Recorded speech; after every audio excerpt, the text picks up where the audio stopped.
UPSC में सफलता का सपना लिए लाखों एस्पिरेंट्स इसमें हिस्सा लेते हैं, लेकिन इसके बाद भी परीक्षा में सफलता दर केवल 0.02% है। आखिर ऐसा क्यों? आपने कभी सोचा है? हर एस्पिरेंट लगन के साथ पूरे साल इस परीक्षा में सफलता के लिए मेहनत करता है। इस दौरान वे अपने खाने पीने, आराम का भी ध्यान नहीं देता, लेकिन इसके बाद भी परीक्षा में उन्हें असफलता मिलती है। ऐसा इसलिए क्योंकि एस्पिरेंट्स तैयारी के लिए अपने पूरा जोर तो देते हैं, लेकिन केवल पढ़ते रहते हैं और रिवीजन पर ध्यान नहीं देते, जो कि यूपीएससी में असफलता का सबसे बड़ा कारण बनता है। रिवीजन को यूपीएससी में सफलता का सबसे बड़ा मंत्र माना जाता है। इसके बिना कोई भी एस्पिरेंट यूपीएससी में सफलता पा नहीं सकता, लेकिन यूपीएससी की तैयारी करने वाले कई एस्पिरेंट्स रिवीजन को सीरियस नहीं लेते और परीक्षा में असफल हो जाते हैं। दोस्तों, आज के वीडियो में हम आपके लिए यूपीएससी के दौरान रिवीजन करने के टिप्स लेकर आए हैं, जो हर एस्पिरेंट को पता होने चाहिए। चलिए शुरुआत करते हैं हम आज की यह वीडियो। टिप नंबर 1, रिवीजन के लिए बनाए रणनीति। यूपीएससी की तैयारी शुरू करते समय एस्पिरेंट्स को एक अच्छा टाइम टेबल बनाने की सलाह दी जाती है। अपने सिलेबस को पूरा करने के लिए एक टाइम टेबल बनाने के साथ आप रिवीजन के लिए भी एक रणनीति बनाएं। इसके साथ ही उम्मीदवारों को यह भी सुनिश्चित करना चाहिए कि उनकी पढ़ाई और रिवीजन के बीच तालमेल बना रहे। मान लीजिए आप किसी एक सब्जेक्ट को पढ़ने बैठे हैं, तो इससे पहले आप अपने बाकी सब्जेक्ट्स में पढ़े हुए टॉपिक्स का रिवीजन जरूर करें। ऐसे आपको पहले का पढ़ा हुआ याद रहेगा। अगर कोई एस्पिरेंट किसी सब्जेक्ट के लिए अपना 1 घंटा खर्च करता है, तो उसे रिवीजन के लिए कम से कम 10 से 15 मिनट का समय जरूर देना चाहिए। टिप नंबर 2, शुरुआत से ही डालें रिवीजन की आदत। अगर आप यूपीएससी की तैयारी की शुरुआत कर रहे हैं, तो आपको प्रीलिम्स परीक्षा के इम्पोर्टेंस के बारे में तो जरूर पता होगा।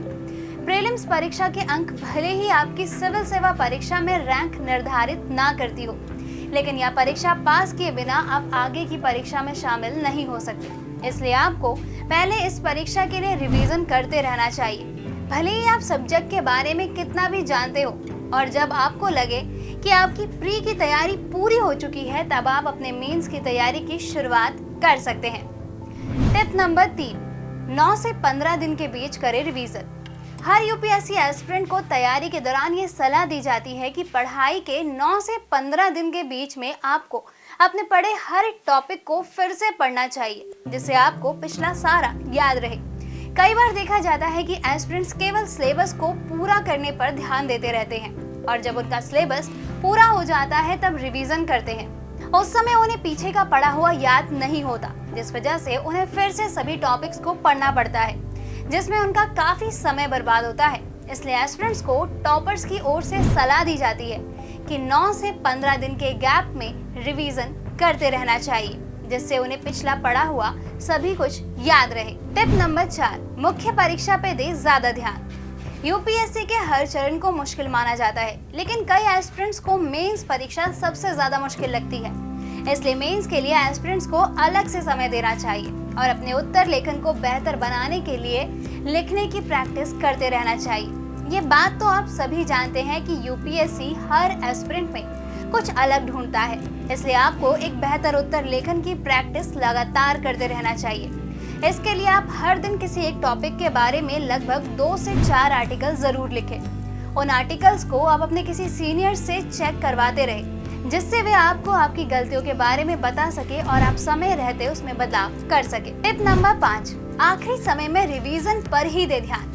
कई बार देखा जाता है कि परीक्षा से कुछ दिनों पहले एस्पिरेंट्स अपना पूरा जोर सिलेबस को पूरा करने में लगा देते हैं, जो उनकी सबसे बड़ी गलती होती है। इस गलती की वजह से कई एस्पिरेंट्स परीक्षा में असफल हो जाते हैं। इसलिए एस्पिरेंट्स को सलाह दी जाती है कि परीक्षा के कुछ दिन पहले आप सिलेबस को छोड़कर केवल रिवीजन पर ध्यान दें, जिससे कि आप अपने पढ़े हुए सभी टॉपिक्स को याद कर सकें और जितना आपने पढ़ा है उसे परीक्षा में अच्छे से लिख सके। आखिरी के समय में आप केवल अपने बनाए गए नोट्स की मदद से ही पढ़ें, कोई दूसरी किताबों को बिल्कुल भी ना पढ़ें।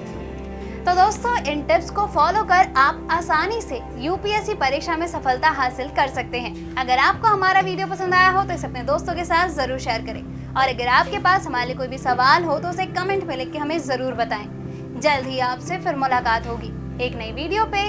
एक नए टॉपिक के साथ। तब तक के लिए नमस्कार।